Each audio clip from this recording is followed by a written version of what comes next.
ಸಂಘರ್ಷದ ಒಡಲು ಈಗ ಸ್ನೇಹದ ಕಡಲು. ಮಾತುಕತೆ ಬಳಿಕ ತೈಲ ಹೊತ್ತಂತಹ ಟ್ಯಾಂಕರ್ಗಳು ಭಾರತದ ಮಡಿಲನ್ನ ಸೇರಲಿವೆ. ರಾಜತಾಂತ್ರಿಕ ನಡೆಗೆ ದೊಡ್ಡ ಯಶಸ್ಸು ಸಿಕ್ಕಿದ್ದು ನೌಕಾ ಸೇನೆ ಆಪರೇಷನ್ ಸಂಕಲ್ಪ ಎಕ್ಸ್ಕಾರ್ಟ್ ಮಾಡಿದೆ. ಇನ್ನು ಖಾಲಿಯಾದಂತಹ ಸಿಲಿಂಡರ್ನ ಮೇಲೆ ರಾಜಕೀಯದ ಬೇಳೆಯೂ ಬೇಯ್ತಾ ಇದೆ.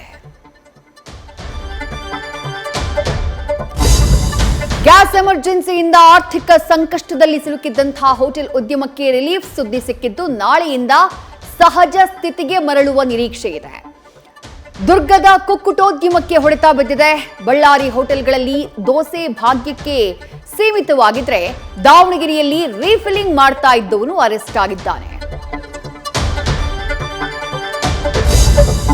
ನೆಲೆ ಕೊಟ್ಟು ಕೆಟ್ಟ ಗಲ್ಫ್ ರಾಷ್ಟ್ರಗಳು ನಿತ್ಯ ಗಾಯದ ಮೇಲೆ ಬರೆ ಎಳ್ಕೊಳ್ತಾ ಇವೆ. ಬಾಗ್ದಾದ್ನ ಅಮೆರಿಕ ರಾಯಭಾರ ಕಚೇರಿ ಮೇಲೂ ದಾಳಿ ನಡೆದಿದೆ.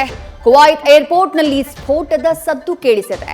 ನೇತನ್ಯಾಹು ಹತ್ಯೆಗೆ ಇರಾನ್ ಪಣವನ್ನ ತೊಟ್ಟಿದೆ.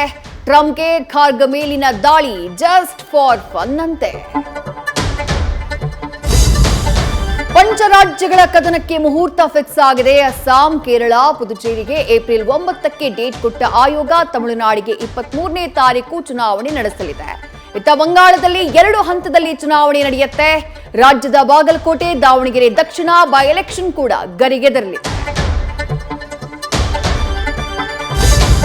ರಾಜ್ಯ ರಾಜಕಾರಣದಲ್ಲಿ ಮತ್ತೊಮ್ಮೆ ಆಪರೇಷನ್ ಕಮಲ ಸದ್ದು ಮಾಡ್ತಾ ಇದೆ. ಆದರೆ ಈ ಬಾರಿ ಟಾರ್ಗೆಟ್ ಆಗಿದ್ದು ಒಡಿಶಾದ ಕಾಂಗ್ರೆಸ್ ಶಾಸಕರು. ರಾಜ್ಯಸಭಾ ಚುನಾವಣೆಯಲ್ಲಿ ಕುದುರೆ ವ್ಯಾಪಾರದ ಭೀತಿಗೆ ಡಿಕೆಶಿ ಬಳಿ ಓಡಿ ಬಂದಂತಹ ಶಾಸಕರಿಗೂ 5 ಕೋಟಿ ರೂಪಾಯಿ ಬ್ಲಾಂಕ್ ಚೆಕ್ ಆಫರ್ ಕೊಟ್ಟಿದ್ರಂತೆ.